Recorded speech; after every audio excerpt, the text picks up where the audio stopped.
I'm Mike Vine, for those who don't know me.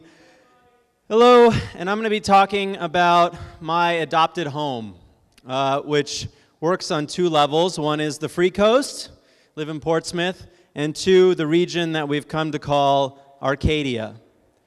So this will be a short presentation. It was a little impromptu. I was asked to do it late last night, but I'm going to talk a little bit about the Free Coast, and then I'm going to talk about Arcadia.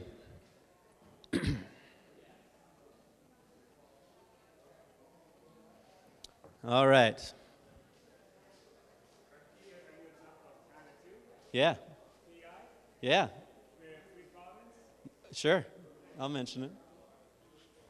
Remind me if I don't. This is a very interactive session. I didn't have a whole thing planned, so feel free to jump in, raise your hand, whatever.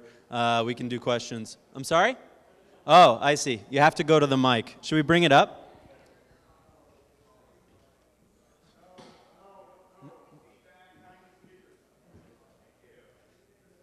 Okay, then you come around to the side. Okay, first, just for my own curiosity, did anyone read their program and are now attempting to take the Bitcoin challenge? Are you trying to not spend FRNs this week? Who's with me? All right, next time, one of these days we're going to get PorcFest to be an FRN-free zone.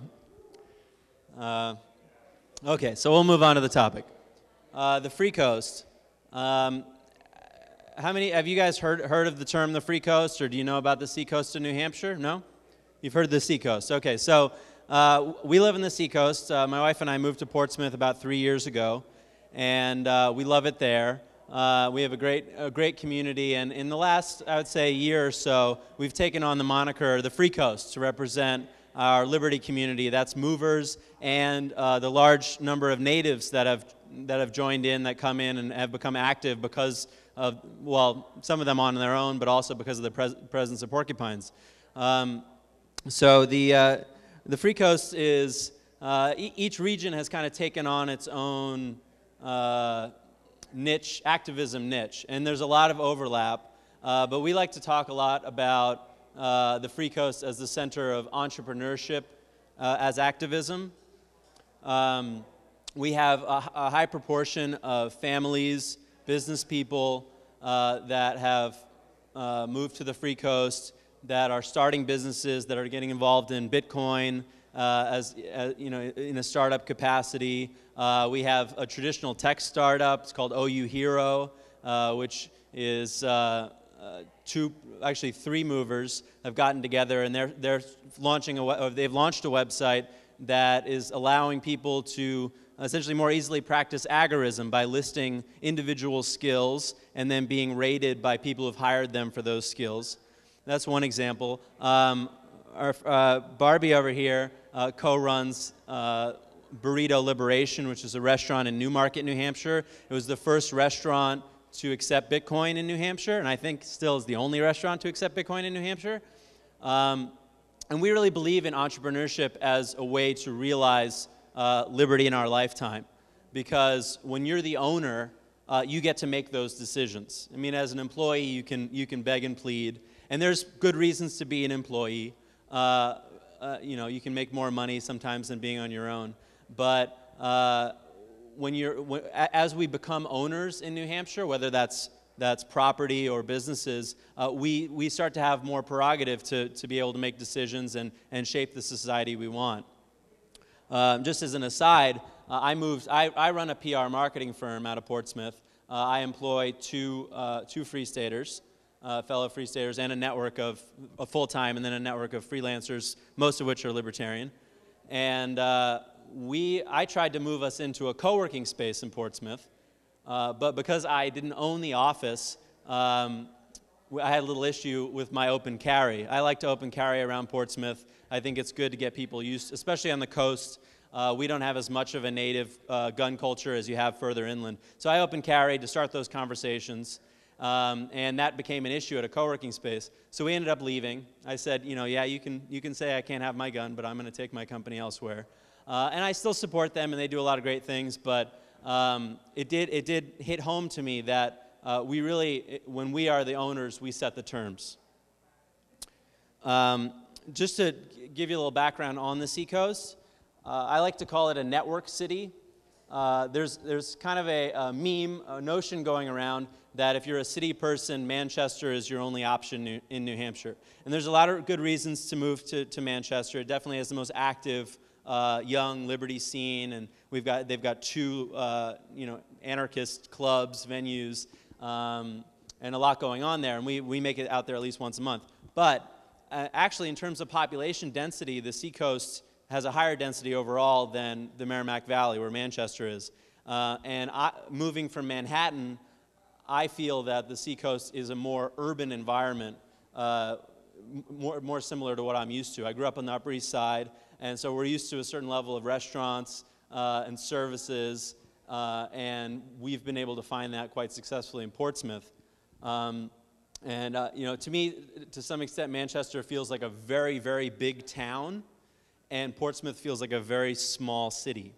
And Portsmouth's year-round population is only 20,000, but the network city effect takes over because we have Portsmouth, 20,000, Exeter I think is 30,000, Dover is 30,000, Hampton between 20 and 30. There's all these towns. They were laid out 400 years ago, so they're separate, but they each have a walkable core, and there's a lot of overlap. If you get tired of what's going on in Portsmouth, you head over to Exeter, and they've got their own theater. And the sentiment of localism is very strong on the Seacoast. So, it's not, you're getting bored of the AMC here, and you go to Exeter, and it's the same movies. They have their own, a lot of towns have their own dramatic theater, live action theater, and independent movie theaters. So you really get a lot of variety.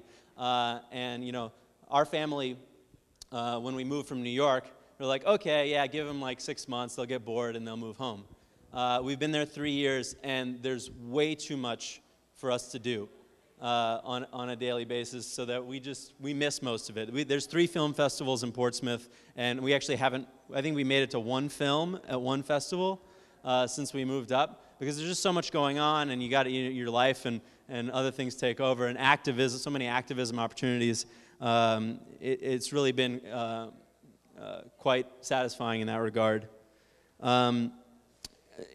To play into that kind of network city setup, we have our meetups now rotating town to town. So we'll get 20 or 30 people at each meetup, and it's a rotating population. Our Facebook group, which is where we do the main part of our organizing, has close to 400 members now. Some of them are out of state, but a lot of them are in state and active. And we'll do 1 week in Portsmouth, 1 week in Dover, 1 week in Exeter, so we sort of share the burden of traveling, though it's not really a burden because the towns are only 20 minutes away from each other driving.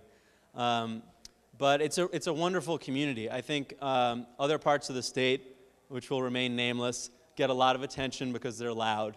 And we're much quieter on the Seacoast, so we often get overlooked. But the people who do find us find that not only is the community wonderful and sort of basically drama-free, but the lifestyle is wonderful, it's really, I think, it's becoming a discovered secret. But for a long time, I think the Seacoast of New Hampshire was one of North America's hidden gems that people just didn't know how good it was because no one ever considered it. And we felt very fortunate the FSP encouraged us to come to New Hampshire and find Portsmouth. For a little bit of history, this is some stuff that I've learned rather recently. There's a very good book called Inventing New England, and I've been reading it as research for my other interest, which is Arcadia, which we'll get to. But Inventing New England talks a lot about how the vision of New England that we have with wool socks and clam chowder and those very New Englandy things was to some extent manufactured in the 19th century in the name of tourism. New England had a bustling standalone economy in the early 19th century and the 18th century. It was known as the more forward-looking modern place to live, but then a lot of that collapsed. We can blame the feds and certain protectionist policies, but a lot of that collapsed, and they were left with trying to encourage tourism. So they created the image of New England. And I'm reading this book and about the types of people that migrated up as that was happening, and I kind of felt like I was reading my own biography. They talk specifically about the seacoast, that it was people coming from New York and Boston, the big cities of the Northeast, that were sort of shocked and terrified by the grave class differences that existed. And I know, living in New York, I was always troubled. I lived in Manhattan and lived a very nice life. But coming in and out of the city, it is a tremendously statist state for North America. And there are places in the city where people are growing up in housing projects where all you can see, as far as you can see, is other housing projects. And I would like to help them, and I like to think that my activism ultimately is helping them. But just even to be proximate to that is troubling.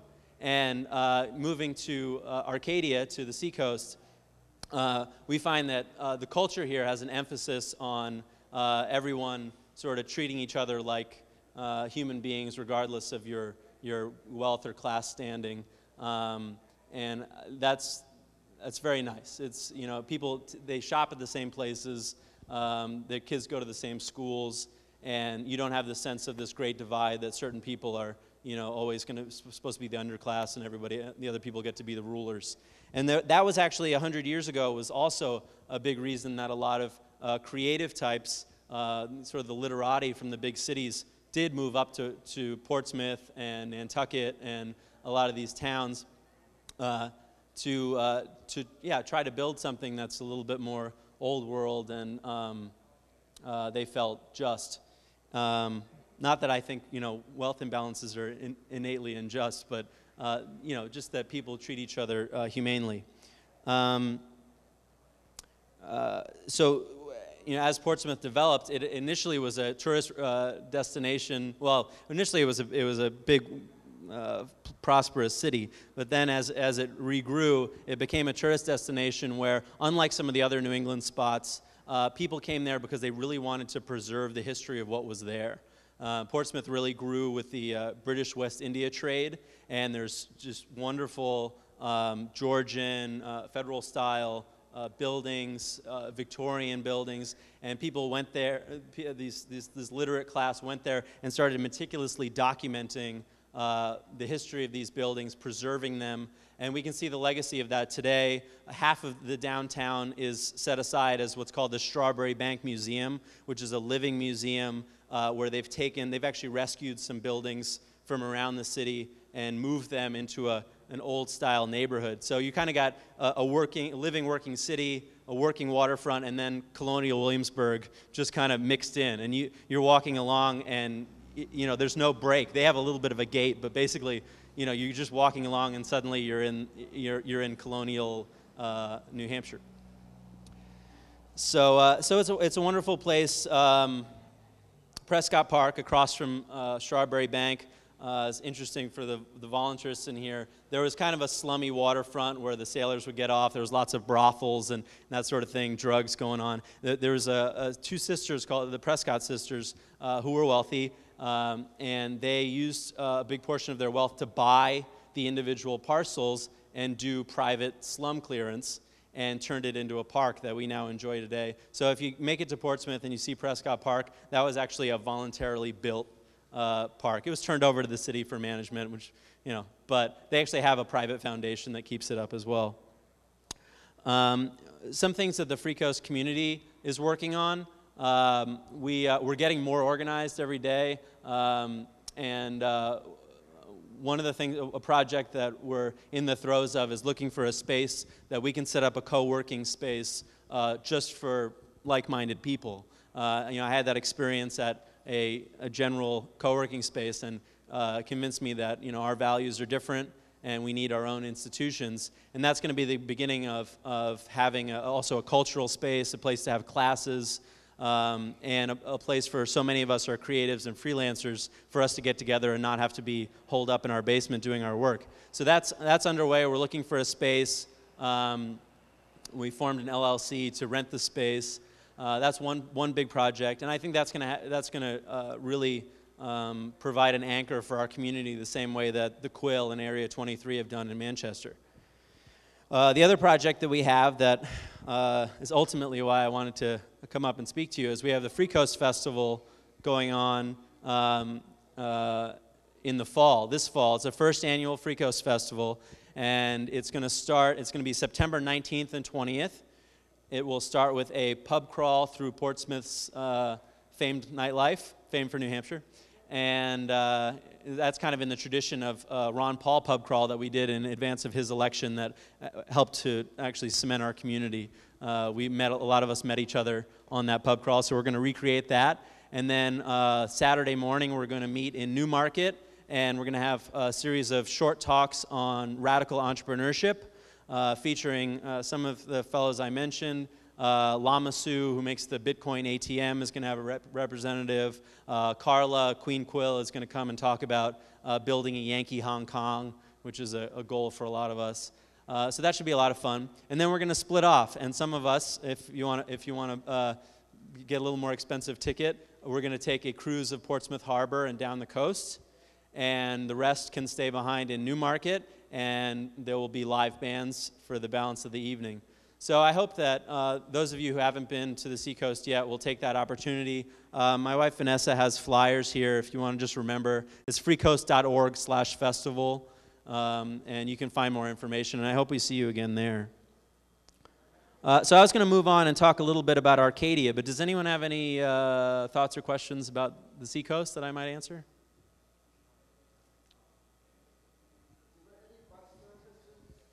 There is a bus, so the question was, are there any bus services? There is a bus service, again, that was founded privately, but due to federal subsidies, they sort of gave in after a while. It's called the Coast Bus, and it connects all the major towns on the Seacoast. Question, does the Coast Bus go to Exeter? Yes, it does. Yeah. So I know my wife doesn't drive. She doesn't want to get a license and grew up in Manhattan, and she will make use of the bus to go back and forth to the grocery store in Portsmouth. It's very clean. It's not like, southern cities where no one wants to take the bus, but it's very nice. Sure. Okay. Yep. Oh, and then wow, yeah. So 1 second. So the other thing we have is a direct, very nice, luxurious bus service from Portsmouth straight to Boston and New York, nonstop. There's one stop to New York, but it's a luxury coach. They have a little snack bar in the back. It's a little steep. It's $75 a ticket, I think, each way. But you don't have to pay for parking in the city. So when we go back to visit our family, that's a great option. We just hop on the bus, door to door, and it's very nice. It's almost like it came around right when we moved, so we figured they just did that for us. About 4.5, 5 hours. I'm sorry? Oh, yeah, there's tons. Actually, the first Friday of every month is Art Round Town, and all the galleries open up, and they'll put out refreshments, complimentary refreshments, and we just walk around. I don't know, big galleries, maybe 8 or 10 in town, in Portsmouth, and then the other towns have their own galleries. But the art is incredible. I mean, the nice thing, Vanessa went to art school and in New York at NYU, and she had friends who'd moved to New York to live the artist's dream. And we keep trying to get them to leave and come up to Portsmouth because you don't really have space to be an artist in New York. You're constantly trying to survive and pay rent. And so these tremendously creative people have space for a studio. It's not too expensive. So the art that comes out it blows me away. Okay, so just talk a little bit about Arcadia. It's a word. How many of you have heard the term Arcadia before? Okay, 1, 2. Okay, good. I'm doing my job. So Arcadia is our regional identity project, where we're trying to build an identity separate from New England or the U.S. I think it's very important from a voluntarist perspective how people consider themselves. And I think even as libertarians, a lot of us consider ourselves Americans or U.S. It's still part of our psychology. And if not, then we move up here and we might consider ourselves New Englanders. Well, that puts us in a lot with Massachusetts, Connecticut, and Rhode Island, which aren't very libertarian places. But what I discovered moving up here is that Vermont, Maine, and the Canadian Maritimes generally are fairly libertarian places. They're frontier mentality. They're mountainous. Sort of the mountain coast geography has fostered a very independent culture, and I think that New Hampshire is the best exemplar of that.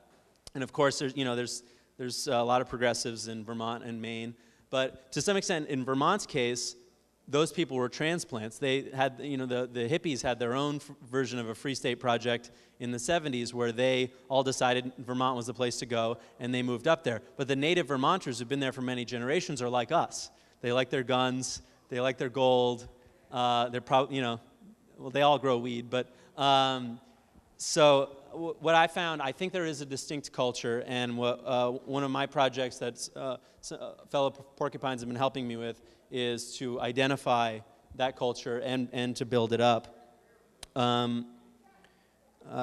So we call the area Arcadia.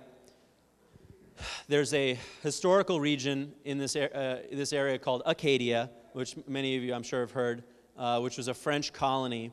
And we look to them as an early inspiration, but we're not trying to simply resurrect Acadia. The Acadians, as it were there was a French colony, but these were the people that were not necessarily in the king's good graces. So Quebec was the royal colony that were, these were the favored people, and the Acadians were the misfits, the outlaws, the people that just wanted to be left alone and really were hard to control. And so they sort of lived on their own, self-sufficiently. They tried to stay away from the crown, and I think the crown tried to stay away from them. But then ultimately, as the English swept north, the Acadians were subject to one of the first mass ethnic relocations in North American history. They were all expelled from Arcadia, which is now Nova Scotia, and down into Maine. And a lot of them made their way down the Mississippi and became the Cajuns. Acadians, Cajuns, that's the connection there. So they relocated. Some of them survived, a lot of them didn't. It was an ugly thing. But we take from them two things. One is they did leave descendants up here, and one of the things that gives some evidence to our distinct region is if you look at a map of second languages around North America, as you cross the Mass, New Hampshire-Vermont border, it stops being Spanish and starts being French. So the most common second language up here is French, and some of that is from the descendants of the Acadians, and some of that is just from French-Canadian migration downward. The term Acadia actually came from Arcadia originally. It was corrupted by the French. They're weird with spelling sometimes. And so it became Acadia just through use. But originally, Giuseppe Verrazzano, when he explored North America, called everything south of a given point Virginia, and everything north Arcadia. And Arcadia comes from, originally from ancient Greece. It was a region known as a pastoral utopia of sorts. It was in the Peloponnesus Mountains. And again, they're like Arcadians today. They lived in the mountains. They lived independently. They were known as a peaceful lot. They were next to the Spartans and the Athenians who kept invading them. But they basically just wanted to be left alone. And it's a gross generalization, but that's what they were known for. And it was known as a place of refuge, not necessarily a high technology, but they lived a good, simple life.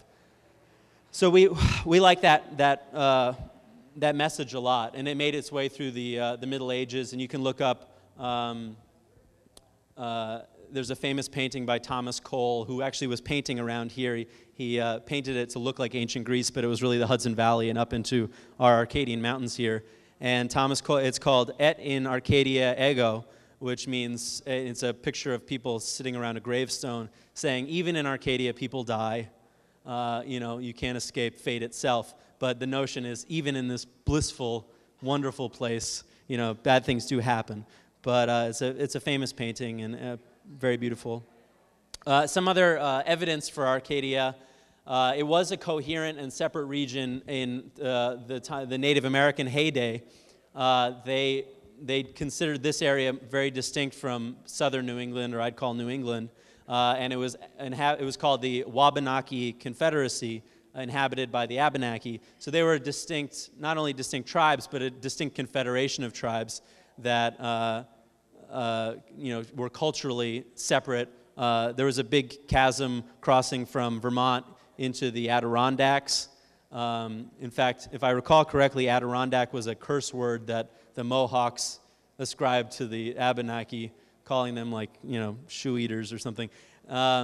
And then there was a big chasm approximately where our border is between New Hampshire, Vermont, and Massachusetts. And I think we see that today. And it's a lot of it's driven by geography. New England is generally a very lowland area, and we were the uplanders. And uplanders throughout history have often been the independent, humble, sort of making your way, you have to pull together to survive kind of people. And I think that has carried forward. And another thing that I've gathered from my research is that early on, the White Mountains were not considered a New England destination. They were more often compared to the Alps or the northern Italy. And again, you see that connection on the seacoast. Some of our biggest companies that move there are Swiss companies. We've got Sig Sauer, the firearms manufacturer, Lindt Chocolate as their North American headquarters. So I really see it. There's a very rich cultural connection that Swiss come here and it's like, yep, this is a climate where we can do business. People have been making that comparison for a long time. That I think it's between Arcadia and Colorado whether who gets the moniker of North American Alps or the Switzerland of North America. So the last thing I'll say is Arcadia right now is not a cohesive project, but more of an idea. And I talk about it, and I'm trying to plant the seeds with you, and I hope that you run with it. It's not my thing.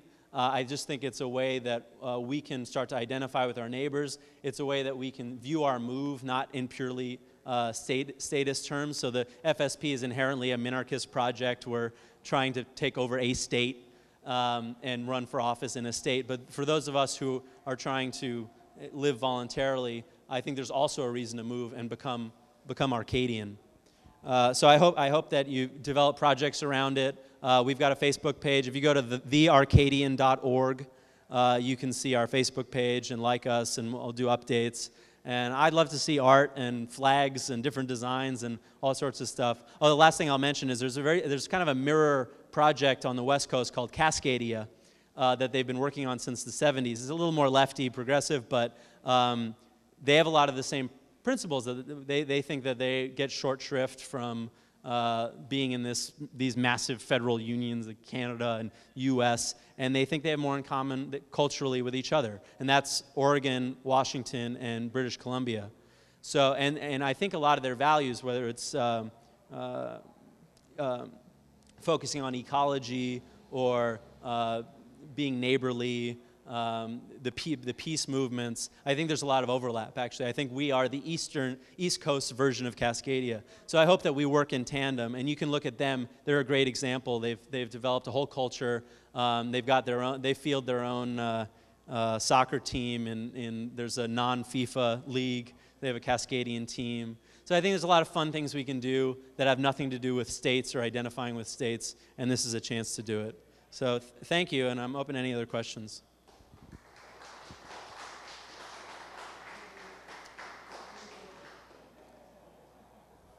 Anybody?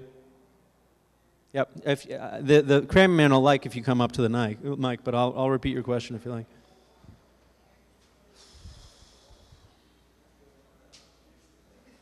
Oh, I did forget to mention it. Okay. Also, bolstering us, there is a free province project in Canada that's focused on Prince Edward Island, and they're trying to do the same thing we're doing with the Free State Project. And Prince Edward Island happens to be in what we're defining as Arcadia. So if they're all moving there and we're all moving here, I know there's a lot of citizenship complications trying to move across the border, but hopefully we can work together on both sides of the border and build a free Arcadia. I was wondering what towns have lowered property taxes in the Portsmouth area. So Portsmouth actually is not too bad, which is amazing because there's a lot of services, forced services. They've managed to, I think, because there's a lot of high property values, so the way it's distributed, a lot of the fixed costs are lower. For low taxes, I believe you want to go out to Barrington and Northwood. The nice thing about the Seacoast is you can be in a very urban environment, and then you drive 10 minutes, and it gets very rural. So a lot of those rural towns will have corresponding low tax rates. There's some surprises. I think Lee is a rural town that has very high tax rates. Newmarket has some issues with tax rates. But I think Exeter's fairly reasonable, Portsmouth's reasonable, but if you really want to go bare bones, then you want to look at the rural areas. Barrington, Northwood, up past Dover as you go northwest.